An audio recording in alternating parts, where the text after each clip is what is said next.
ونصلي ونسلم على رسوله الكريم أما بعد فأعوذ بالله من الشيطان الرجيم بسم الله الرحمن الرحيم كتب عليكم القتال وهو كره لكم وعسى أن تكرهوا شيئا وهو خير لكم وعسى أن تحبوا شيئا وهو شر لكم والله يعلم وأنتم لا تعلمون صدق الله مولانا العظيم۔ معزز سامعین کرام، سورہ بقرہ آیت نمبر 217 تلاوت کرنے کا شرف حاصل ہوا۔ فرمایا کتب علیکم القتال، فرض کیا گیا ہے تم پر دشمنوں کے ساتھ لڑنا، وَهُوَ كُرْهُ لَكُمْ، یہ لڑنا تمہیں ناپسند ہے، وَعَسَىٰ أَن تَكْرَهُوا شَيْئًا، اور قریب ہے کہ تم کسی چیز کو ناپسند کرو، وَهُوَ خَيْرٌ لَكُمْ، اور تمہارے لیے بہتر ہو،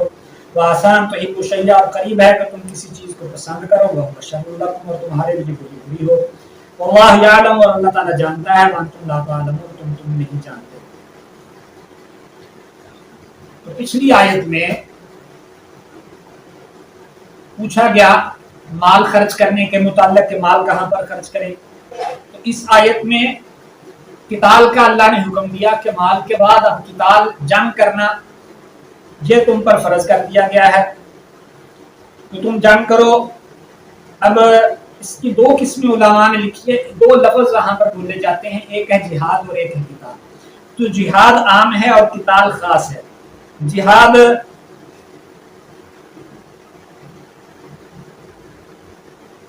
جہاد اقامت دین کے لیے جد و جہد کرنا، اس کو جہاد کہتے ہیں۔ اب جہاد اقامت دین کے لیے جد و جہد کرنا، اس میں یہ زبان سے کرنا، اپنی مال کے ساتھ کرنا یا جان کے ساتھ کرنا، تو جان کے ساتھ کرنا یہ قتال ہے، اور قتال کہتے ہیں جنگ لڑنا اپنی جان کے ساتھ۔ تو قرآن میں حدیث شریف میں نبی علیہ السلام نے فرمایا جاہد باموالکم وانفسکم، جہاد کرو اپنے جان کے ساتھ اپنے مال کے ساتھ، اور دوسری جگہ فرمایا جاہد الکفار باموالکم، دو شریف میں ہے جاہد الکفار باموالکم وانفسکم والسنتکم، یعنی اپنے مال جان اور زبان کے ساتھ جہاد کرو، یعنی جہاد مال کے ساتھ، مال اعانت اسلام میں دین کے تمام کاموں میں خرچ کرو، اور زبان کے ساتھ کفار کے جتنے شبہات ہیں زبانی، ان کو زبان کے ساتھ ان کا رد کرو، بیان کے ساتھ رد کرو، اور جان دے کے قتال کر کے۔ تو فرمایا کتب علیکم القتال، دشمن کے ساتھ لڑائی تم پر فرض کر دی گئی ہے۔ قتال کی فرضیت بعض دوسرے مقامات بھی اللہ نے بیان فرمائی، سورہ حج میں ہے اذن للذین یقاتلون بانہم ظلموا، مظلوم مسلمانوں کو اب لڑنے کی کفار کے ساتھ اجازت ہے۔ تو یہ اجازت تھی، جہاں پر فرض نہیں تھا، اگر دشمن حملہ کر دیں تو آپ مظلوم ہیں، آپ ان کا جواب دے سکتے ہیں، تو اس والی آیت نے، آج والی نے اس کو فرض کر دیا۔ یہاں کتبہ ہے، جیسے اللہ نے قرآن مجید میں رمضان کے متعلق فرمایا کتبہ علیکم الصیام، تم پر رمضان کے روزے فرض ہیں، تو ہر مرد و عورت بچے تمام پر، جو عقل مند ہے جو بالغ ہو گیا اس پر فرض ہے۔ تو اسی طرح کتبہ علیکم القتال، قتال بھی تمام لوگوں پر فرض ہے۔ اگر احادیث مبارکہ قرآنی آیات کو سامنے رکھتے ہوئے مفسرین فقہاء کرام نے قتال کی دو قسمیں لکھی ہیں، ایک فرض عین، ایک فرض کفایہ۔ فرض کفایہ تو ہر، جیسے جنازہ فرض کفایہ ہے کہ چند لوگ اگر ادا کر لیں تو تمام گناہوں سے بچ جائیں گے، ثواب انہیں ملے گا۔ اگر کوئی بھی جنازہ نہیں پڑے گا تو تمام گناہ گار ہوں گے۔ اسی طرح ہمیشہ ایک جماعت اللہ کے راستے میں لڑتی رہے، جنگ کرتی رہے، قتال ہوتا رہے، تو تمام بری ذمہ رہیں گے، ان پر گناہ نہیں ہوگا۔ اگر کوئی بھی ایسی کسی بھی جگہ پر جنگ نہ ہو تو تمام لوگ گناہ گار ہوں گے، جیسا جنازہ چھوڑنے والے۔ جہاد فرض یہ ہے اقدامی جہاد۔ اب اگر کفار مسلمانوں کے شہر پر حملہ کر دے تو وہاں کے مرد اگر فوج مقابلہ کر سکتی ہے تو ان پر فرض ہے، اگر وہ مقابلہ نہیں کر سکتی تو مرد اور عورت، بچے اور بوڑھے، غلام اور آزاد، تمام پر جہاد فرض ہے۔ اب اور بیٹا اپنے والد سے اجازت نہیں لے گا،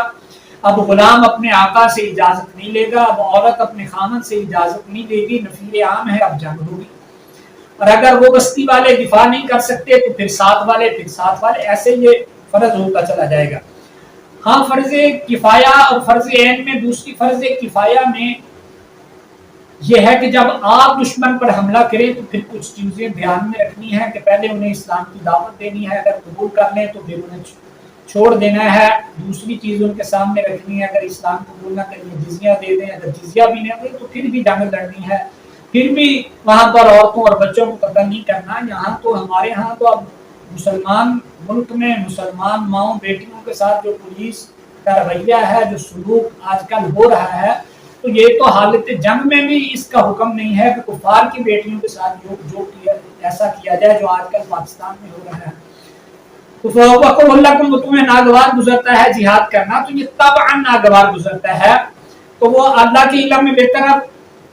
بچہ حضرت حکیم العصر محمد بن مجید الدہانی رحمہ اللہ تعالی علیہ نے خوبصورت مثال دی ہے کہ بچہ بیمار ہوتا ہے، والدہ اس کو دوائی دیتی ہے تو وہ لیتا نہیں ہے، اب اس کے وہ جانتا نہیں ہے اس کا، وہ کڑوی سمجھتا ہے نہیں لیتا، اس کو فوائد کا علم نہیں، ماں کو فائدے کا علم ہے کہ یہ کڑوی یہ پیے گا ٹھیک ہو جائے گا، اور وہ ایک چیز کو بچہ پسند کرتا ہے، دہکتی ہوئی چیز انگارے کو ماں دیتی نہیں ہے، اس لیے کہ اسے پتا ہے یہ پکڑے گا تو جل جائے گا۔